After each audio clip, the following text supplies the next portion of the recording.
La Iglesia Cristiana, el amor que prevalece, le invita a escuchar la siguiente enseñanza que edificará su vida.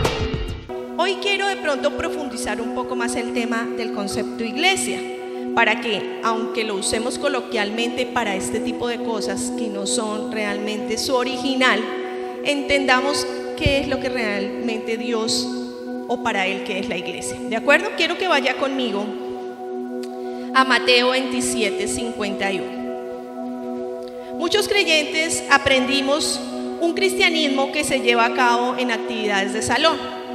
Eso estamos haciendo, una actividad de salón, en donde se congregan los creyentes, en donde la palabra es impartida, ¿cierto? Y esa es la idea que se tiene de la iglesia. Después de que murió Cristo, vamos a ver qué fue lo que pasó. Mateo 27:51.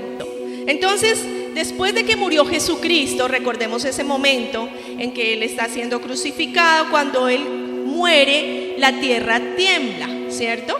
Entonces, ese momento en que la tierra tiembla tiene un significado especial.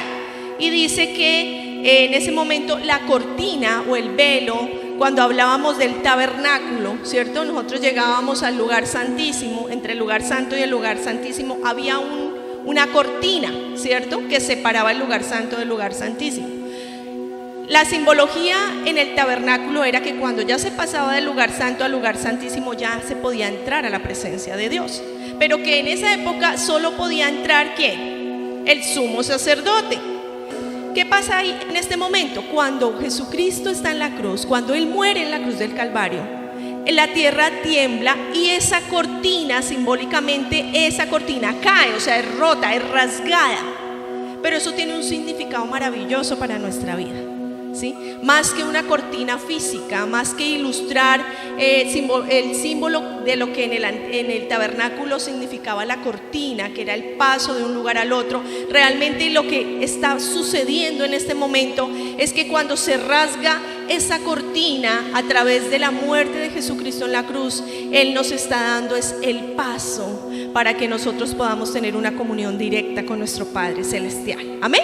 Entonces logramos, o Él logró para nosotros algo maravilloso, porque antes, ¿qué sucedía? Para poder comunicarse con Dios, ¿qué pasaba?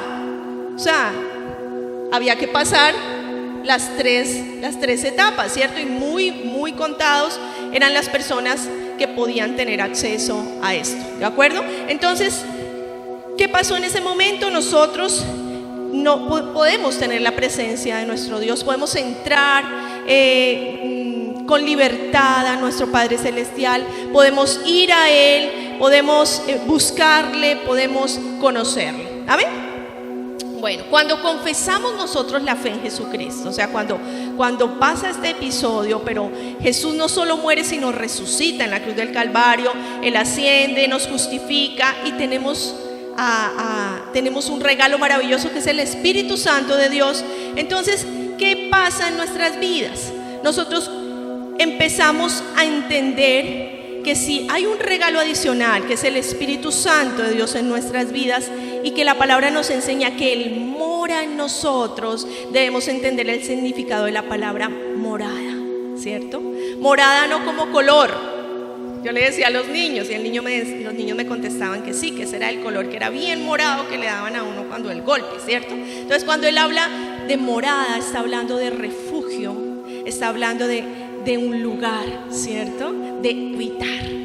Y habla de que el Espíritu Santo, nosotros somos la morada del Espíritu Santo, lo que quiere decir que nosotros somos el templo del Espíritu Santo, lo que quiere decir que nosotros somos la iglesia de Jesucristo. Amén. Entonces ya vamos dándole forma al concepto y entendemos que nosotros somos la iglesia. ¿Quién es la iglesia? Nosotros somos la iglesia. Tú y yo somos la iglesia. Entonces el Espíritu Santo es enviado para morar en nosotros, haciendo que seamos el templo donde Él mora, o la casa de Dios. Nosotros somos la casa. Este simplemente es el lugar donde la iglesia viene y se congrega, se reúne para predicar su palabra. Amén. iglesia y conocer que nosotros los creyentes somos la iglesia es algo vital en la vida del creyente. Porque cuando tú empiezas a entender que tú eres la morada del Espíritu Santo, que tú eres el templo, entonces tú ¿qué tienes que hacer con el templo? ¿Cómo debe permanecer el templo? Debe permanecer limpio, ¿sí? El Nuevo Testamento explica que somos templo de Dios, pero el Antiguo Testamento venía hablándonos desde ese entonces de la sombra de lo que sería la iglesia. Vaya conmigo por favor a Juan 14:23. Juan 14:23. El Señor mora en nosotros, amén, no en un edificio, ¿sí? ¿Por qué? Porque cuando nosotros no nos quitamos ese paradigma, o sea, no establecemos esa diferencia, por eso es que algunos creyentes sienten que cuando llegan al lugar del amor que prevalece, están cubiertos por la sangre de Cristo. Pero cuando se salen del lugar, se pierde la cobertura de la sangre de Cristo. Eso se llama legalismo. Eso se llama idolatría, porque tú estás poniendo tu confianza en el lugar y no en el autor y consumador de la fe. Amén. Jesús vive en ti, tú eres la iglesia y tú te reúnes en el lugar del amor que prevalece, que Jesús estableció para que tú vengas en coinonía con tus hermanos a escuchar su palabra. Amén. ¿Está claro hasta ahí? ¿Qué dice Juan 14:23? Dice, Jesús le respondió, si alguien me ama, guardará mi palabra, y mi Padre lo amará, y vendremos a él, y haremos con él morada. Si alguien me ama, ¿cuántos amamos a nuestro Señor? Amén. Si tú y yo lo amamos y guardamos su palabra. Hay dos cositas claves que tengo que detenerme aquí. De nada nos sirve amar cuando tú no guardas, o sea, cuando tú no obedeces. Muchas veces podemos amar sin obedecer, pero es amar en lo natural, en lo sobrenatural. El amor de Dios es el que todo lo puede, es el que todo lo entrega, es el que todo lo da, es el que todo lo soporta, ¿sí? Dice que no se complace de sí, sino que siempre piensa en el otro. Amén. Ese es el amor de Dios y es el amor del cual nos están hablando aquí. Si alguien me ama, guardará mi palabra.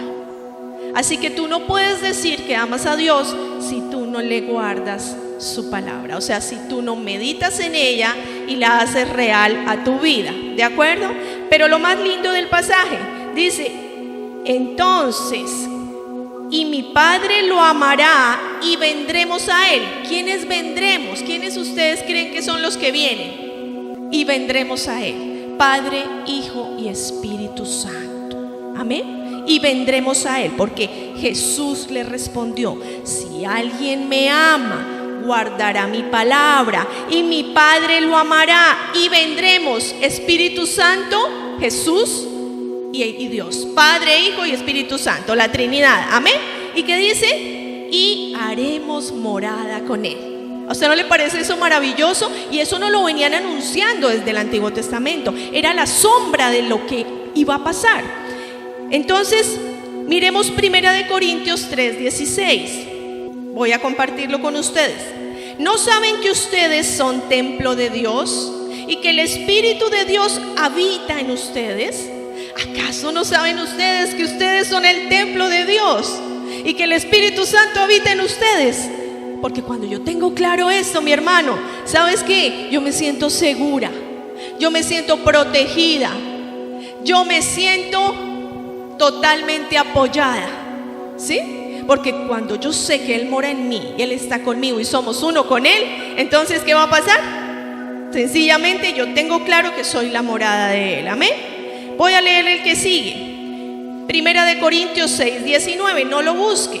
Dice, ¿o no saben que su cuerpo es templo del Espíritu Santo que está en ustedes, el cual tienen de Dios, y que ustedes no se pertenecen a sí mismos?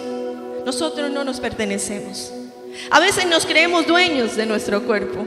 Y entonces por eso nos levantamos y nos ponemos soberbios a ratos y decimos, y entonces yo hago con mi vida lo que quiero, y le decimos a los papás, y yo llego a la hora que quiero, y usted a mí no me mande, y usted a mí no me diga, y nos creemos muy grandes. Pero yo quiero contarte una cosa: nosotros no somos nada sin Él. Él es nuestro creador. Él fue el que un día cogió y tomó del barro, ¿sí?, y formó lo que hoy eres. Y no solo eso, Él sopló aliento de vida para que tú y yo tuviéramos la vida que tenemos hoy. Amén. Y no solo eso, ¿sabes qué hizo? Mandó a su único hijo a que muriera en la cruz para que perdonara tus pecados y para darte una nueva vida, un nuevo corazón, y para que hoy seas la morada del Espíritu Santo de Dios. Amén. Tú tienes que tener claro eso, porque a veces somos muy orgullosos, muy sobraditos, ¿sí? Y lo digo en general, mire, lo somos todos. En algunos momentos nosotros creemos que tenemos el control de nuestra vida y queremos acomodar y encajamos cosas y declaramos nuestra vida espiritual, pero realmente no entendemos lo que está sucediendo. Cuando tú tienes claro que eres el templo del Espíritu Santo, tú actúas en humildad. Amén. Y termino con 2 Corintios 6:16. Dice: porque nosotros somos el templo del Dios vivo. Como Dios dijo, habitaré en ellos y andaré entre ellos y seré su Dios y ellos serán mi pueblo. ¿Quiénes son ellos? Tú y yo somos ellos. Nosotros somos el pueblo de Dios, porque nosotros somos el templo del Dios vivo, ¿sí? Y Él habita en nosotros y andará con nosotros. Amén. Cuando confesamos la fe de Jesús, cuando alguien una vez o dos o tres o cinco se acercó a nosotros y nos dijo que Dios era real, cuando nos dijo que Dios era todopoderoso, cuando nos dijo que Jesús era el único Hijo, el que había ido a la cruz por ti y por mí, cuando nos invitó y nos hizo entender que si abríamos nuestro corazón y le recibíamos como nuestro único, verdadero y suficiente Salvador, Él habitaría en nosotros. Cuando hicimos esa confesión de fe, el Espíritu Santo fue enviado a morar en nosotros, convirtiéndonos entonces en el templo del Espíritu de Dios. Vamos a ir a este versículo, y sí quiero que lo tengamos, porque aquí es donde está realmente lo que vamos a hablar hoy. Primera de Pedro 2, del 4 al 8. Habiendo hecho un preámbulo, entendiendo que somos en Cristo Jesús y que somos la iglesia del Señor. Amén. Vamos a Primera de Pedro 2, 4, 8, del 4 al 8. Téngalo ahí. Vamos a estar todo el tiempo recreándolo y vamos a leerlo. Listo. Dice: acercándoos a Él, piedra viva, desechada ciertamente por los hombres, mas para Dios escogida y preciosa. Vosotros también, como piedras vivas, sed edificados como casa espiritual y sacerdocio santo, para ofrecer sacrificios espirituales aceptables a Dios por medio de Jesucristo. 6. Por lo cual también contiene la Escritura: he aquí, pongo en Sión la principal piedra del ángulo, escogida, preciosa, y el que creyere en Él no será avergonzado. Hermoso pasaje, ¿verdad? Y lo hemos leído muchas veces. Ahora, esto me trajo a memoria muchas cosas. Piedra viva, piedra de Sión, piedra. Yo no me imagino un mundo sin piedras. ¿Usted alguna vez se ha imaginado? Tal vez las piedras hoy no sirvan para nada en lo que uno cree. Pero les voy a traer algo que me llevó el Señor a estudiar. Entré a estudiar sobre piedras. Curioso, a mí me encanta porque Él lo lleva a hacer unas locuras, a estudiar de piedras. Entonces yo decía, pero piedras, ¿sí? Y resulta que el mundo, desde su creación, trae las piedras. Y cada piedra en su momento cumplió su función. Entonces vaya conmigo. No vaya conmigo. Yo primero voy a explicarle a usted. Ellas han estado desde el principio de la creación, ¿sí? Algunas permanecen en un estado rocoso. Usted las puede ver y todavía permanecen. Mientras que otras han sido, por ejemplo, bañadas por las aguas, entonces se vuelven lisas. La persona que ha tenido la oportunidad de ir al río o de ir al mar, ¿cierto? Usted siempre encuentra que la calidad de la piedra de esos lugares es un poco más lisa, ¿sí? Como babosa, como rara, ¿cierto?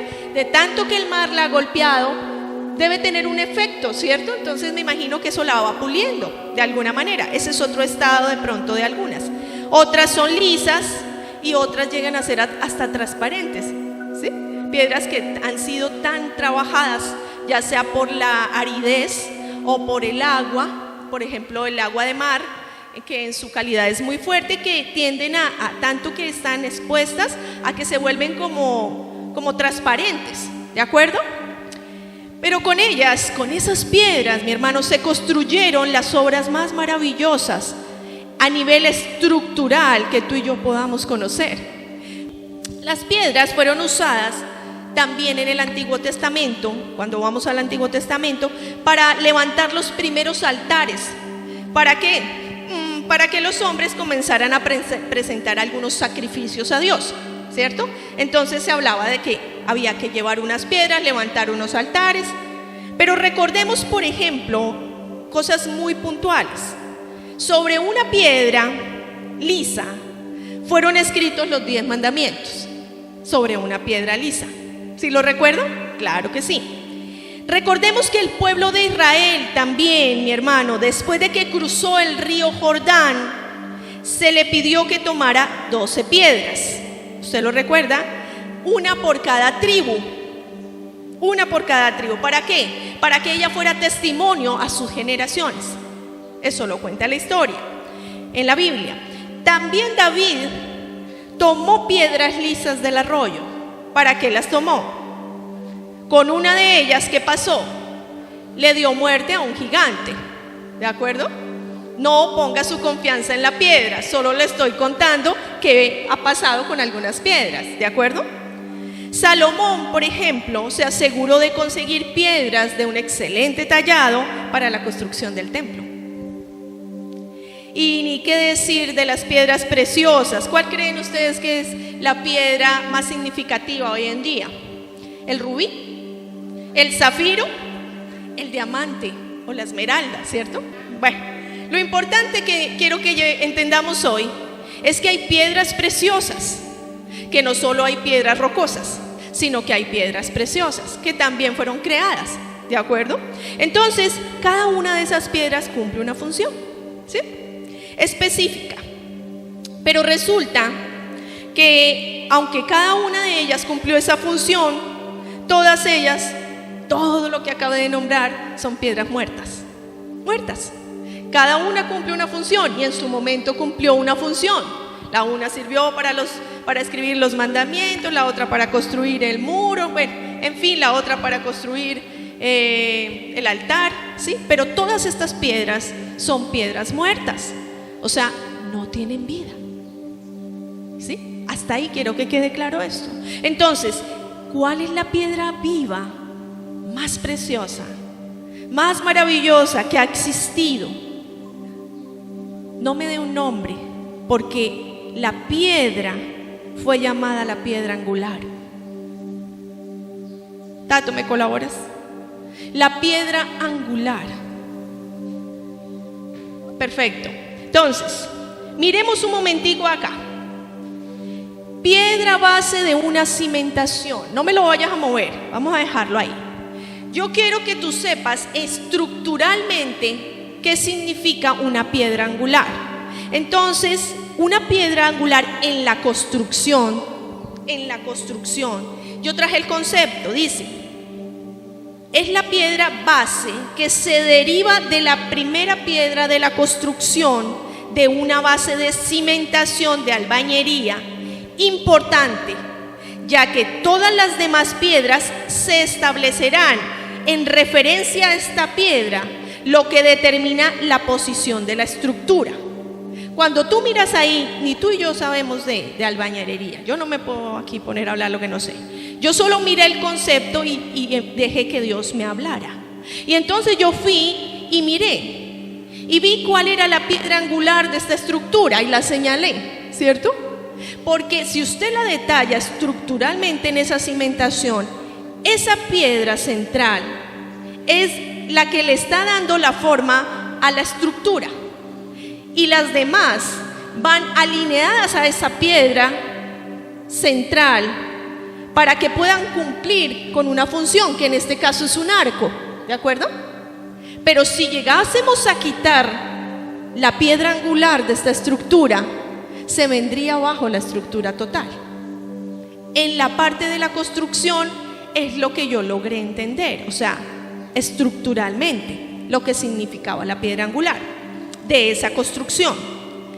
Y todas las demás piedras se establecen con referencia a esa piedra.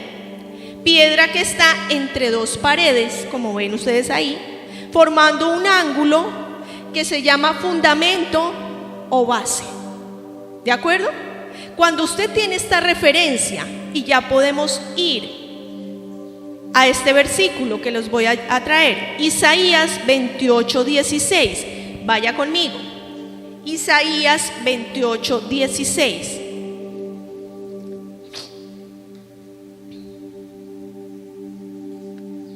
Isaías 28:16 dice así: por tanto, así dice el Señor, he aquí, pongo por fundamento en Sión una piedra probada, angular, preciosa, fundamental, bien colocada.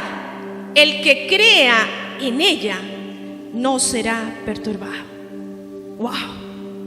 Wow, o sea, yo cuando vi este concepto estructural, y cuando voy a este versículo, entonces vuelvo al concepto.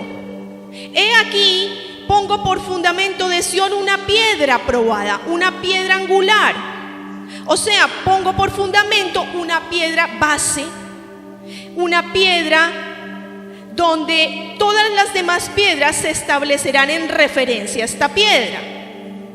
¿Sí? Y vuelvo al versículo: bien colocada, bien colocada. El que crea en ella no será perturbado. Amén, amén. ¿Cuál es la diferencia de la piedra angular, de esa estructura, a la piedra a la que se refiere Isaías 28:16? Fácil. Esta piedra está muerta, pero esta piedra angular, preciosa y fundamental y bien colocada, que ha sido probada, mi hermano, esta piedra está viva. Amén. Así que esta piedra, el que crea en ella no será perturbado. Nuestro Señor Jesucristo, mi hermano, es esa piedra viva. Él murió en la cruz, pero resucitó al tercer día y se convirtió en la piedra angular de nuestra vida, en la piedra angular de la iglesia del Señor. Porque Él es la piedra y nosotros somos cada una de esas otras piedras vivas que se establecen con referencia a la piedra principal, mi hermano, para determinar una estructura que se llama iglesia. Amén. Nosotros somos la iglesia del Señor. Él es la piedra estructural de la iglesia. Nosotros somos las piedras vivas, que estamos puestas de tal manera que podamos permitir que la estructura salga adelante. Amén. Pero Él es la piedra angular. Entonces, nuestro Señor Jesucristo, por ser esa piedra viva, mi hermano, y el fundamento de nuestra fe, como creyentes, es la piedra más valiosa de nuestro ser. Él es la piedra más valiosa. Y como coherederos con Cristo, nosotros también somos piedras preciosas y también somos piedras vivas como Él. Amén. ¿Usted está entendiendo esto, mi hermano? Usted forma parte de la estructura de la iglesia del Señor. Amén. Hace unos años atrás, nuestra condición era la de las piedras muertas. Muy seguramente, como Dios nos ha traído con un propósito, llegamos como la piedra muerta y cumplimos un propósito muerto, ¿sí? Entonces, nacimos, crecimos sin Jesús, hicimos locura, nos movimos para aquí, para allá, corrimos, ensayamos, nos equivocamos, hicimos una cantidad de obras muertas, porque éramos una piedra muerta, y una piedra muerta genera muerte, ¿cierto? ¿Qué pasó con estas piedras? En algún momento sirvieron para algo, pero hoy la única piedra preciosa que está viva en nuestra vida es Jesucristo. Así que si en algún momento nosotros fuimos esas piedras toscas, esas piedras que una vez fueron pisoteadas por el pasado, esas piedras que una vez fueron pisoteadas por el mundo, por el dolor, esas piedras que en su momento estaban muertas, mi hermano, pero un día, ¿sabes qué pasó? El arquitecto divino, ¿quién es el arquitecto divino? Jesús la tomó en su mano, tomó a Diomar en su mano. Yo a veces, estos días que estudiaba esto, yo me sentía en las manos de papá.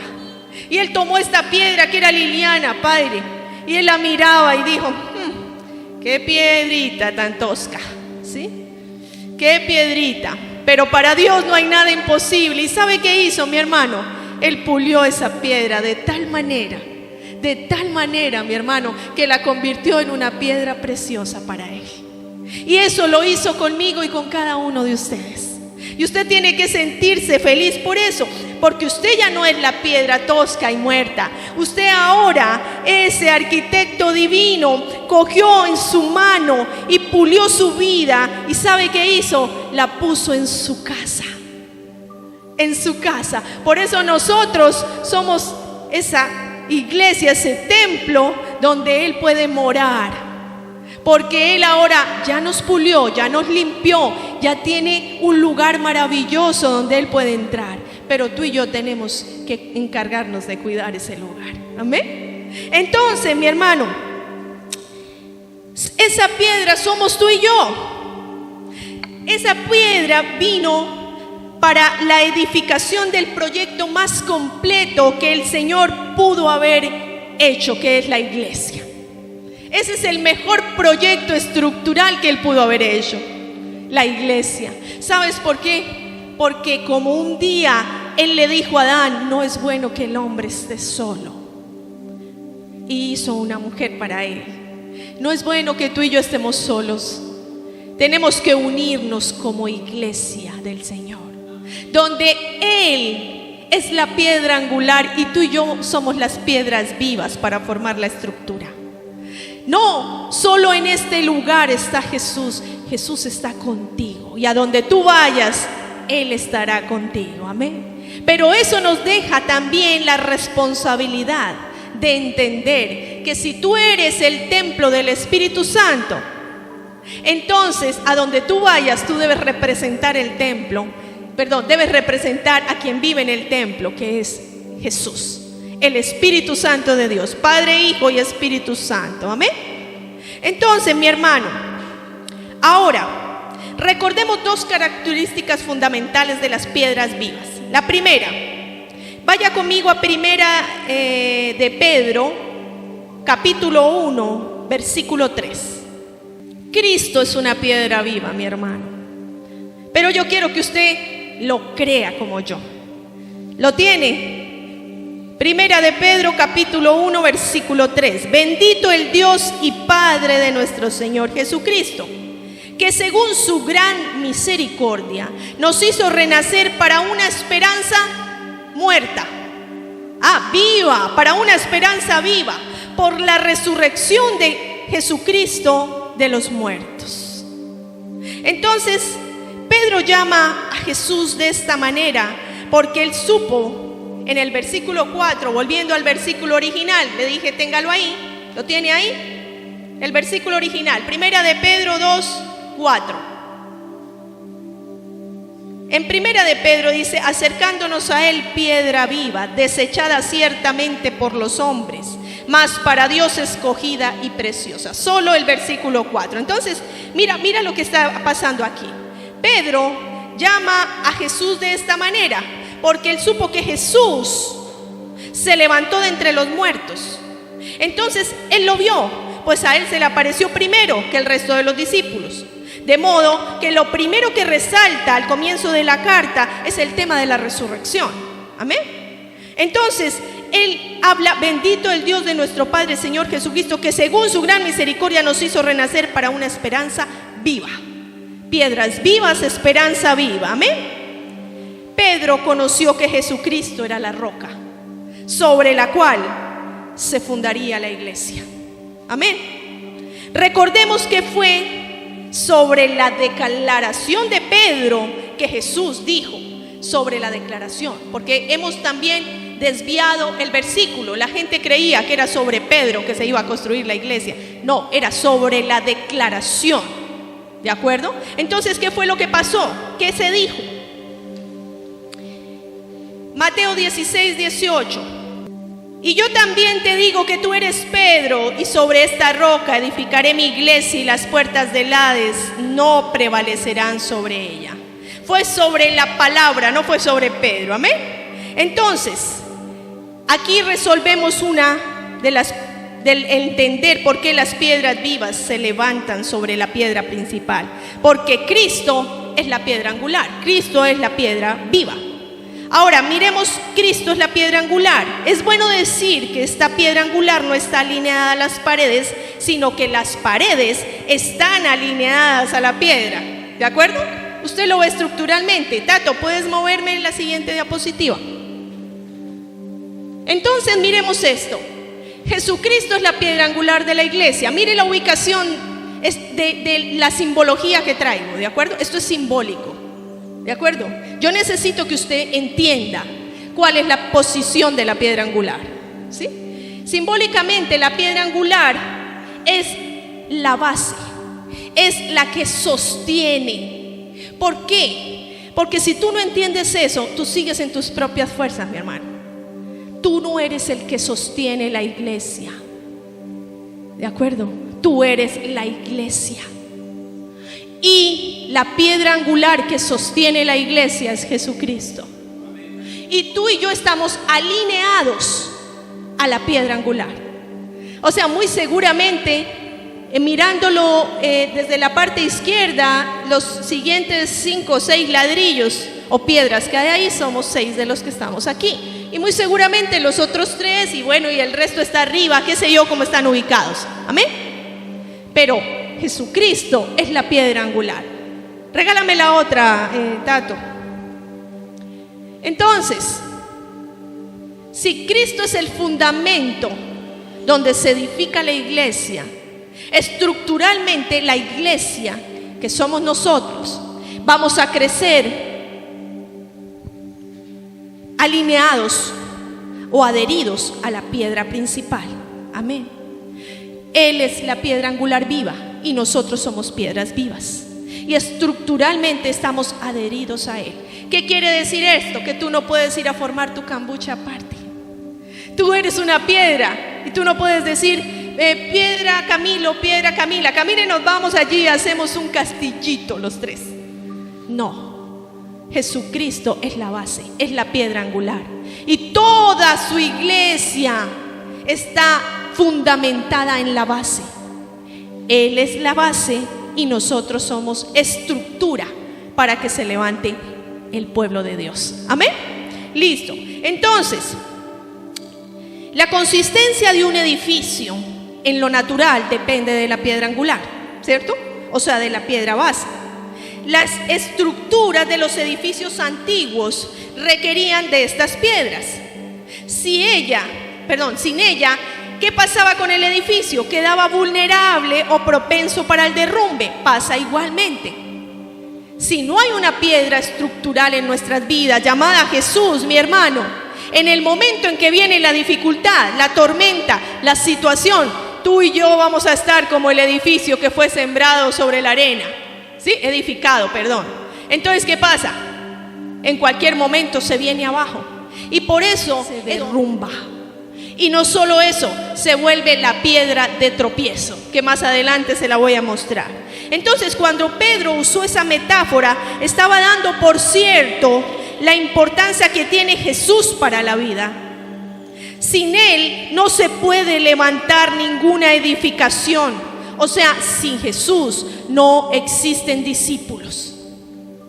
Sin Jesús no existen discípulos. Existen simpatizantes del Evangelio. ¿Sí? Y Dios no quiere simpatizantes del Evangelio. Él quiere creyentes, Él quiere discípulos, Él quiere una iglesia establecida en el fundamento de la piedra angular. Amén, que es Jesucristo. Pablo dijo que no había otro fundamento sobre el cual podríamos levantar el edificio de nuestra fe. Él lo dijo en Efesios 2:20 y yo lo leo. Dice: edificaos sobre el fundamento de los apóstoles y profetas, siendo la principal piedra del ángulo Jesucristo. Lo dijo Pablo. Más adelante el mismo Pablo afirma esta verdad. En 1 Corintios 3:11 dice: porque nadie puede poner otro fundamento que el que ya está puesto, el cual es Jesucristo. Nadie, mi hermano, usted no puede poner a nadie en ese fundamento. La piedra angular de su vida no puede ser su esposa. La piedra angular de su vida no puede ser su hijo. La piedra angular de su vida no puede ser su trabajo. No pueden ser sus amigos. Mi hermano, la única piedra, porque nadie puede poner otro fundamento que el que ya está puesto, que se llama Jesucristo. Amén. Si usted tiene claro eso, mi hermano, usted tiene claro quién es la piedra angular de su vida. Pero también Cristo fue la piedra rechazada. Fue rechazada cuando nació, Herodes la rechazó. Fue rechazada cuando creció, los fariseos y la casta religiosa lo rechazaron.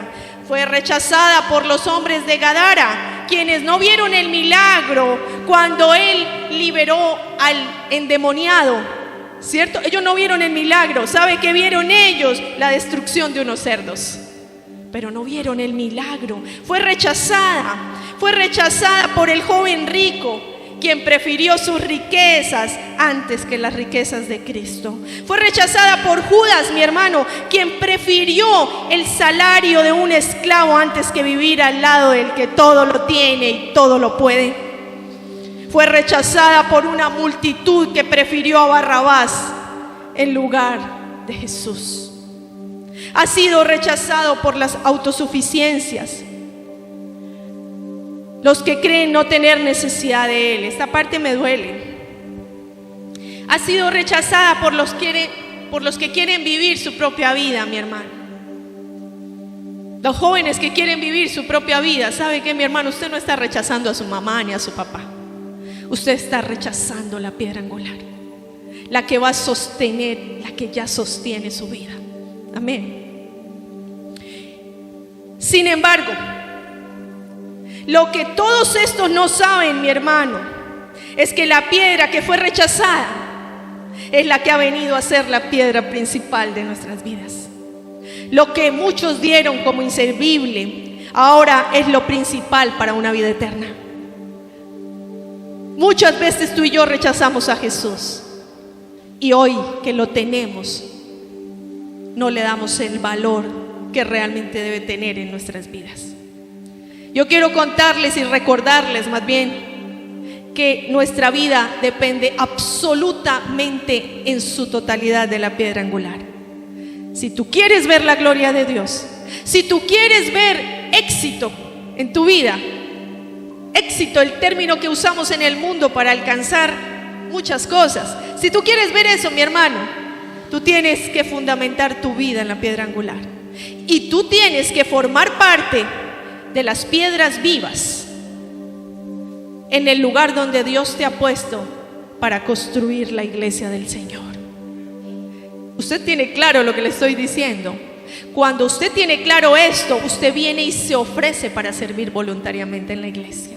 Porque usted es una piedra viva que está al lado del fundamento y que usted no se quiere quedar por fuera de la estructura de la iglesia del Señor, porque usted sabe que con Él todas las cosas nos ayudan para bien.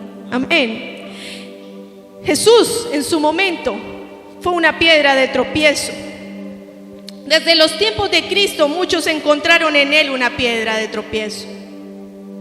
Los hombres que habían hecho su propio programa para salvarse, especialmente de la ley, ¿lo recuerdan? Encontraron que Jesús era esa piedra que se les metía por todos lados. Entonces, a donde llegaba Jesús, en el Antiguo Testamento había problemas. El quebranto de una traición, el escándalo cuando lo crucificaron.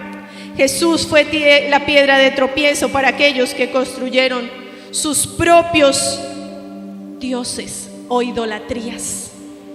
Para aquellos que levantaron sus propias filosofías sin tomar en cuenta lo que Dios había dejado para la salvación. Las escrituras antiguas, ¿sabes qué nos habla proféticamente, mi hermano? De la piedra que iba a ser la puerta de Sión. Ya lo leímos en Isaías, para toda la humanidad. Jesucristo era el único medio de salvación. Pero en ese entonces se hablaba y nadie escuchó. Pero los incrédulos realmente son las verdaderas rocas y las verdaderas piedras de tropiezo de nuestra vida. Porque el que no quiere creer, que no crea, mi hermano. Pero tú y yo tenemos que seguir adelante, porque Él es nuestro fundamento, y porque tú y yo sabemos que es verdad, porque es la piedra viva que nos ha dado la palabra de verdad y que la ha venido respaldando desde el primer día que fue escrita hasta hoy. La segunda característica, mi hermano, es que las piedras vivas edifican la casa espiritual. Como piedras vivas, la vida que hemos llevado en Cristo, mi hermano, tiene que ser igual a la de Él.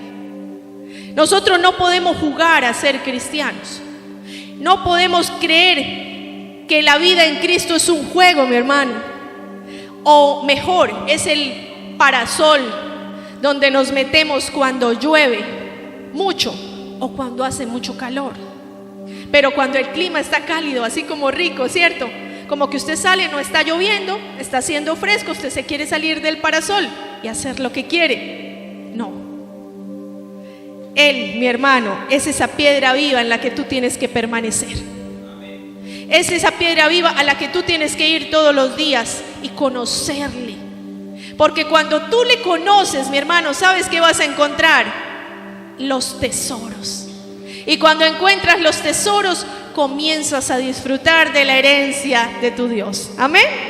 Las piedras vivas. En Efesios 2, del 4 al 6, dice, a ver si lo tengo. Estabas muertos en vuestros delitos y pecados.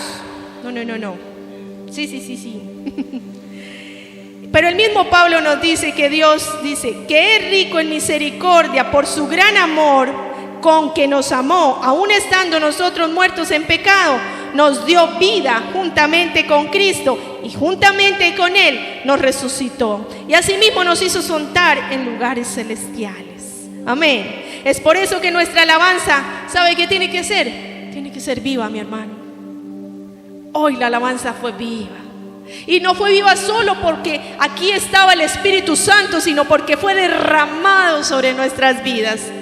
Y entonces cuando tú entiendes y te impregnas de la roca viva de Jesucristo, entonces tú empiezas a disfrutar de cada cosa con Él. Te vuelves uno con Él. Amén. Yo he venido para que tengan vida para que tengan vida y la tengan en abundancia, mi hermano. Él no quiere las obras, Él quiere la abundancia para nosotros. Amén. Las piedras labradas son las que están en la casa del Señor. Yo nombré algo con una piedra que se labró y se construyó un templo. Cuando Salomón construyó el templo, en las escrituras nos dice que las piedras para la construcción fueron talladas por manos especiales, de acuerdo a la sabiduría que le fue dada a los constructores de la obra. Hubo un procedimiento de cortar las piedras para que pudieran estar en la casa del Señor. Primera de Reyes 6:7. Tremendo. ¿A usted me parece tremendo eso? Ilústrelo. La piedra ya venía tallada, ya tenía una estructura. ¿Sabe por qué? Porque tenía que encajar perfectamente a la estructura. Tú y yo hemos sido talladas Hemos sido tallados en las manos de nuestro Dios. Y Él nos ha hecho con una estructura particular para que tú y yo encajemos en la iglesia del Señor. Por eso es que aquí nadie puede decir: no, es que yo no sirvo. Es que yo, ¿en qué sirvo? Es que míreme. No, pero es que míreme, yo no sirvo. Yo no sirvo. Si tú fuiste labrado, fuiste tallado en las manos de tu Dios, y tú tienes una estructura especial dentro de esta gran estructura. Él es la piedra angular y tú y yo estamos a su lado, formando la gran estructura de la iglesia. Cada uno tiene una función dentro del cuerpo de Cristo. Aquí nadie llegó a ser creyente por casualidad. Yo quiero contarte que Él ya te había escogido antes de la fundación del mundo. O sea, tú no llegaste acá porque era que yo iba pasando y entonces yo vi y dije: ay, en una iglesia, venga, yo me meto aquí. No. Te voy a contar una cosa, por si no la sabías. Dios ya te había separado de antemano para que vinieras al amor que prevalece. Y muchos, voy a contarte un secreto, muchos llegaron al amor que prevalece porque el Señor ya los tenía destinados y se han ido por desobediencia. Ay, ay, ay. Eso es malo, mi hermano, porque cuando ya Dios dispuso algo para ti y tú vas en contravía de la voluntad de Dios, mi hermano, yo no sé qué va a pasar, pero yo sí quiero estar en esa estructura y yo de ahí no me voy a salir. Amén. Y si tú quieres estar conmigo, tú tienes que ubicarte en que tú eres una piedra viva, donde ya fuiste estructurado y tallado para que en el procedimiento de armar la gran estructura tú puedas encajar en la obra. Amén. Tú ya estás listo para encajar en la obra, mi hermano. Con la diferencia que mientras las piedras del templo llegaron pulidas, el Señor sigue trabajando en la nuestra para que cada día seamos más estructurados para Él. Amén. Más estructurados. ¿Y cómo nos pule? A través de su palabra, a través del instituto bíblico. Cuando tú vienes y tú comienzas a disponer tu corazón para aprender cosas sobre Él, para conocerle más, cuando tú dejas que sea Él el que hable a través de ti, cuando tú te acuerdas que es el amor de Dios el que te da el poder para hablar, no son tus fuerzas, son las de Él. Tú te paras aquí, como lo han hecho muchos, y traen su bosquejo organizado de la palabra viva que Dios ha puesto en ellos. Y entonces abren su boca y Dios habla a través de ellos. Amén. Porque Él estructura tu vida a través de su palabra, mi hermano. Entonces, no solo somos piedras labradas para la casa de Él. El arquitecto divino tendrá que darle la forma a cada una de estas piedras que está en este lugar. Algunas veces usará una sierra cortante. Ay, ay, ay, sí. A veces nos duelen cosas, a veces nos quita cosas, a veces nos recuerda que debemos dejar cosas. Eso duele, mi hermano, pero ¿sabes qué? Otras veces Él usa una lija para lijar algunas áreas de nuestra vida que deben ser estructuradas para que tengan una forma específica, para que encajen en la estructura de la iglesia de Él. Amén. Usted simplemente dispóngase. Disponga su vida para que, o con la sierra, o con la lija, o con lo que Él vaya a utilizar, no importa cuál sea, ¿cómo le llaman a eso? El instrumento, la herramienta que Él vaya a utilizar, mi hermano. El arquitecto divino simplemente asegura que cuando termine la obra está perfecta. Amén. Yo le decía a mi Señor, y quiero que usted lo haga hoy conmigo: Señor, yo soy esa piedra viva en tus manos. Haz lo que tengas que hacer conmigo, Señor. Lo que tú tengas que hacer. Si hay que pasar la lija, pásala, Señor. Si tienes que pasar la máquina, pásala, Señor. Pero ¿sabes qué, Padre? Yo quiero encajar en la estructura de tu iglesia, mi amor. Yo quiero hacerlo, Señor Jesús.